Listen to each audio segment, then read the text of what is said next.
Kia ora whānau, ko Rob Mokaraka tōku ingoa. My name is Rob Mokaraka, and I am the founder of Shot Bro Confessions of a Depressed Bullet, which is a theatre show / seminar based on my mental and spiritual breakdown in 2009, Point Chevalier, Auckland.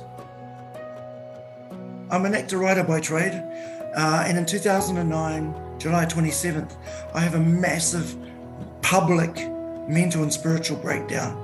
I'm in the storm of suicidal ideation, and I don't want to be on this earth anymore. And I've just had a relationship breakup, which has triggered all the stuff from my past, which I have not processed. So on this day, I want to be dead, and I call the police upon myself to shoot me dead. I've got a meat cleaver in one hand. I've got a soup ladle wrapped up in a tea towel looking like a weapon, and the police are blocked off my street. So the police said, "What's in the tea towel?" I said, "You know what's in the effing tea towel."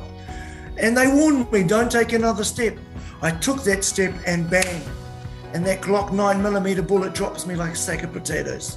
All the swirling hurt up in our minds that going on in the silence is now overridden by the intense burning of my internal organs from the bullets. Now I'm lying on the road in extreme pain going, I've made a terrible mistake. So I'm very blessed to be alive, and I've got a second chance. Well, mental health in general is very important to me. Mental well-being is the key to us continuing breathing. We've been conditioned in a way through this mythology of men have to be a certain way. Because I go around the country, I go into military bases, I go into maximum security prisons, and I tell everybody, crying is better than dying, brothers. Men listen to men more than they probably would their sister or their loving wife or their loving grandmother. So wahine, women, are good at nurturing us males, but males are good at sort of giving each other permission in a positive light. That's the best way forward. That's a great question. What do we need to lift the game a little bit? Well, first of all, it's a blessing that men want to speak, because that was so taboo. That was my dad's generation, my grandfather, my Koro's generation. You don't talk about that.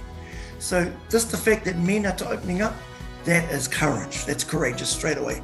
For men who actually want to start men's group, they ask me this question, how do I start a men's group? First of all, put your hand up and identify yourself. Don't say, I just want to start a men's group to heal. Tell them why you want to heal.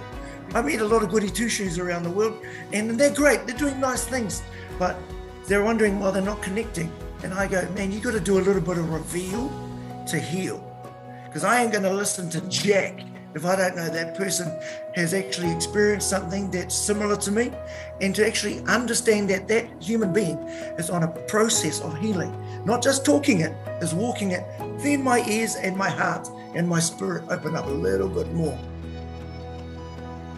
So I have a practice. Every morning I use, which is called the whare tapawha, the four walls, but I also added a fifth one.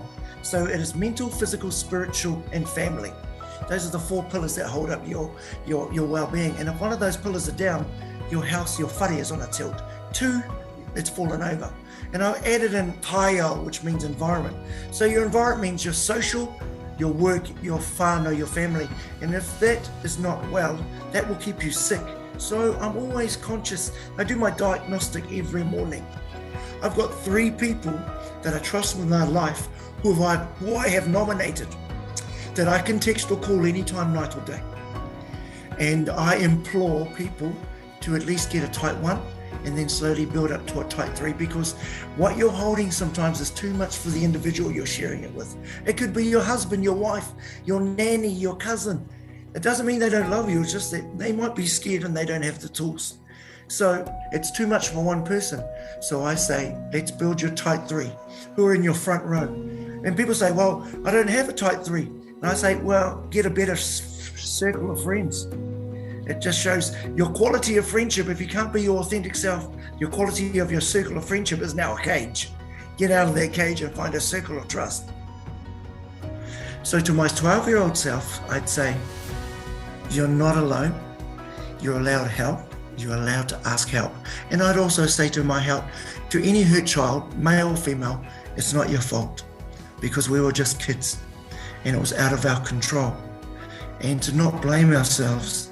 And it's a hard thing to hear if you haven't had that as an adult, that your hurt little self is still processing it, or your hurt little self actually hasn't had a safe space in its lifetime to process it safely. So to my scared little self, I say, I love you, be brave, tell someone you love and trust to get help.